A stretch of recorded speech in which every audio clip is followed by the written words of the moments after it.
In 1955, the average American man weighed 166 pounds, worked 10 hours on a concrete floor, and ate 3 meals cooked from scratch every day.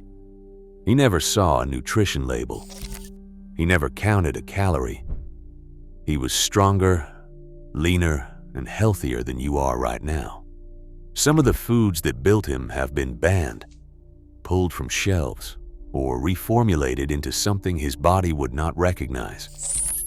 This is the list of 15 foods that made men in the 1950s physically hard, and what happened to every one of them. In the 15th place, raw milk stands as the first casualty of America's shift from tradition to regulation. In the 1950s, glass bottles of unpasteurized milk landed on doorsteps every morning, delivering not just calories but living enzymes, natural vitamin A, and a spectrum of beneficial microbes. That changed with the 1938 Pasteurization Act, which gave the FDA the authority to label raw milk as adulterated and ban its sale across state lines. By the late 1980s, federal enforcement had turned raw milk into a legal gray zone, permitted in a handful of states, forbidden in most, and always shadowed by warnings of pathogen risk. Pasteurization made milk safer on paper, but it stripped away the living complexity that had nourished generations. Today, a patchwork of state laws leaves raw milk either tightly regulated or outright banned, a far cry from the era when it was a daily staple for working men. The debate between safety and nutrition, first ignited by this ban, still shapes what is allowed on American tables. In the 14th place, beef tallow and lard once anchored the American skillet, prized for their stability and flavor in every kitchen from diners to home cookbooks. By the 1950s, these animal fats were the default for frying, baking, and roasting, with Crisco and vegetable shortening just beginning their march into the mainstream. The turning point arrived with the rise of hydrogenation technology, which allowed seed oils to mimic the texture of traditional fats while promising a healthier alternative. In reality, this shift opened the door to partially hydrogenated oils, known as trans fats, which would later be linked to heart disease. The American Heart Association's warnings about saturated fat in the 1960s fueled the exodus from lard and tallow. But it was not until the FDA's 2015 ruling and the 2018 compliance deadline that partially hydrogenated oils were effectively removed from the food supply. The irony is that the very substitutes marketed as progress were eventually banned, while the original animal fats remained legal but marginalized. The story of tallow and lard is a cautionary tale of how one policy pivot can reshape a nation's diet for generations. In the 13th place, organ meats once filled the American dinner table with nutrients that muscle cuts could never match. Liver, kidney, and heart were kitchen staples in the 1950s, costing pennies per pound while delivering vitamin A, B12, iron, and zinc in concentrations that leave steak in the dust. USDA nutrient tables show beef liver packs over 6,000 international units of vitamin A per 100 grams, 100 times more than a sirloin steak. Yet today, fewer than 5% of Americans consume organ meats with any regularity, a collapse driven not by legal bans, but by shifting tastes and cultural squeamishness. The 1975 USDA grading rules set new safety standards, but never outlawed offal. As supermarkets favored boneless cuts, a generation lost its taste for the foods that built robust bodies on factory floors and farm fields. The micronutrient gap left behind is rarely discussed, but its legacy lingers in the quiet disappearance of nature's original multivitamin from the American plate. In the 12th place, eggs became the most visible casualty of America's war on cholesterol. For nearly half a century, breakfast tables across the country were shaped by a warning that began with the American Heart Association's 1968 recommendation to limit dietary cholesterol. And while often described as a strict rule of 3 eggs per week, the policy actually took hold in the 1970 guidelines with a cap of 300 milligrams per day. One large egg contains about 186 milligrams, so the math drove millions to abandon a staple that had anchored the classic American breakfast. The impact was immediate and measurable. Per capita egg consumption dropped by nearly 30% from 1970 to 1990, according to USDA data. The logic was simple: less cholesterol in, less heart disease out, but the evidence never fully supported the panic. In a dramatic reversal, the USDA 2015 dietary guidelines eliminated the cholesterol cap entirely, stating that dietary cholesterol is not a nutrient of concern for overconsumption. After nearly 5 decades of policy whiplash, EGGs were quietly cleared, but the damage to their reputation and to breakfast itself had already been done. In the 11th place, butter's fall from grace was as much a marketing coup as a shift in dietary science.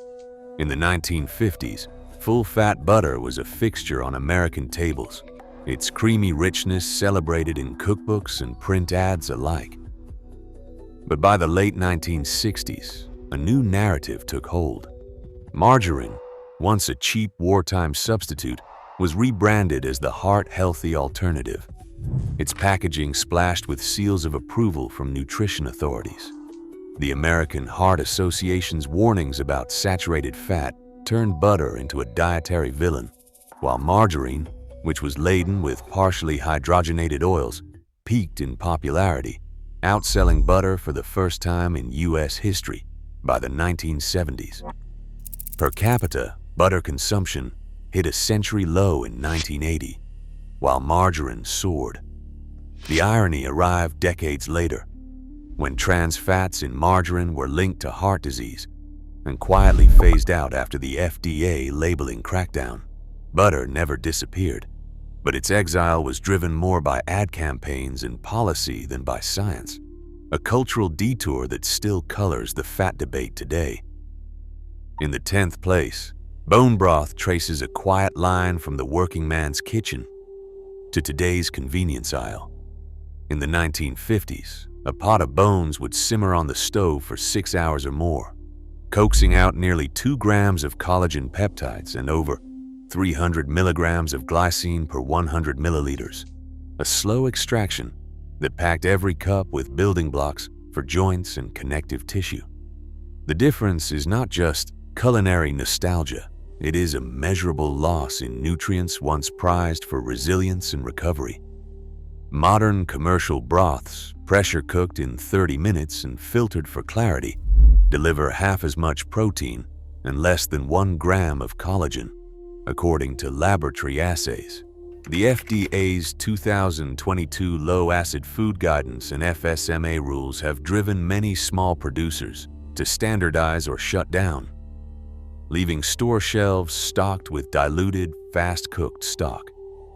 The trade-off for speed and shelf life is a broth that is a shadow of its former self, missing much of the substance that once made it a staple of strength.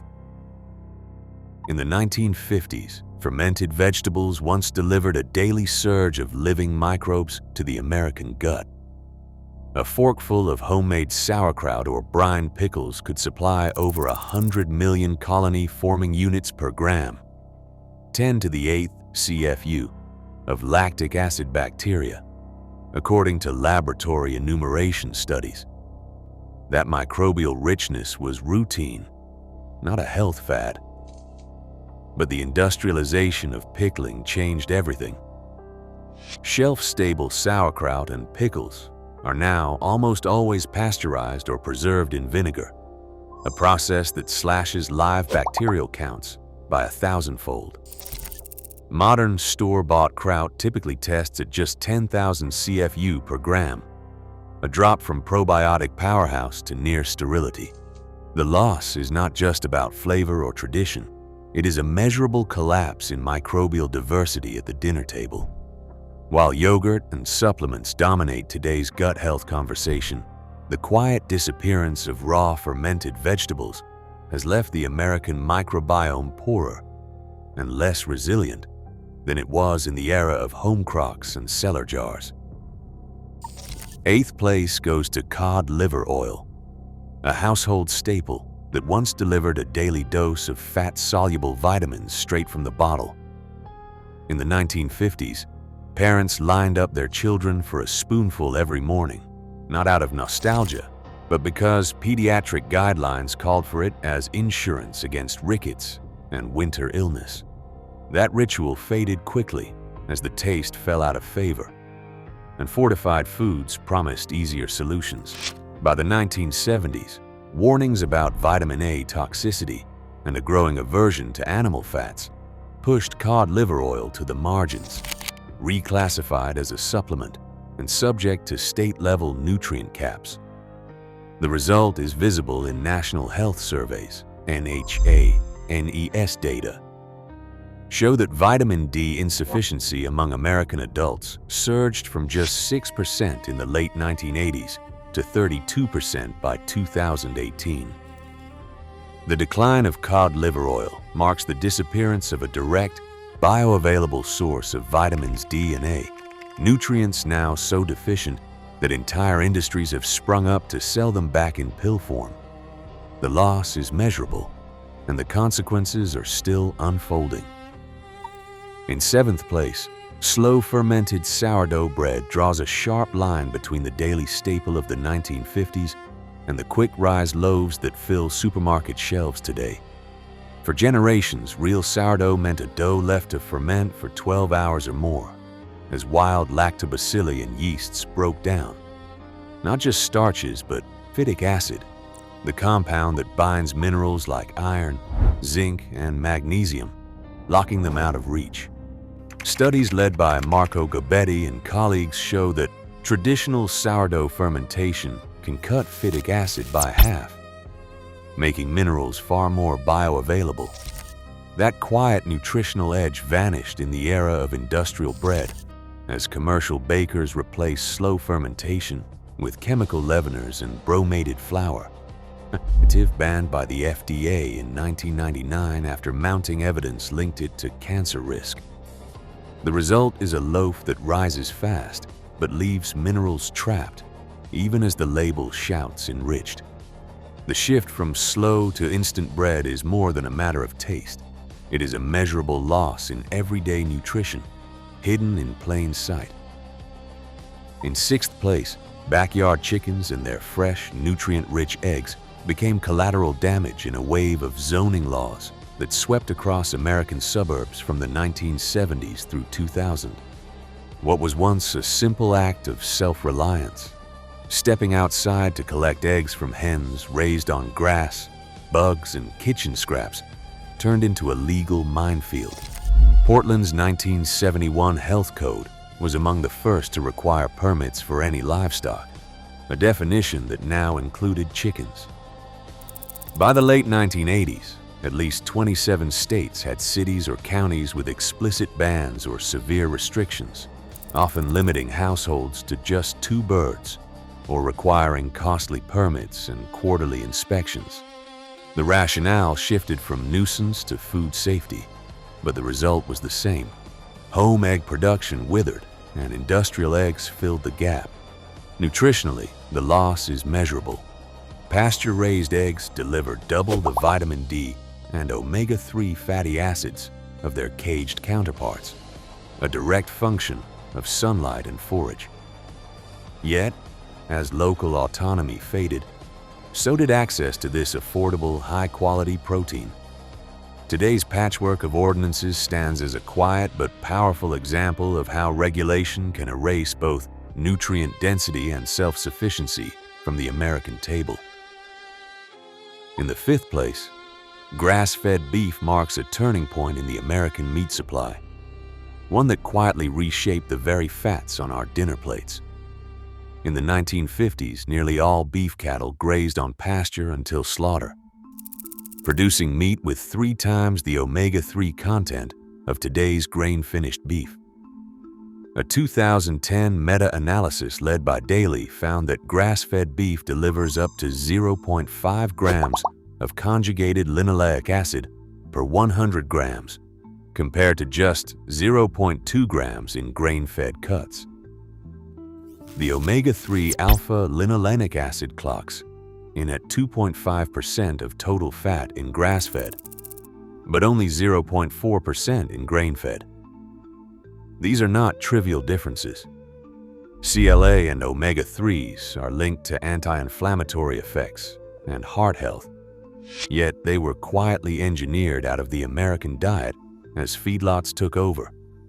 By 1980, more than 90% of U.S. beef was finished in industrial feedlots, a shift driven by USDA policy and the economics of scale.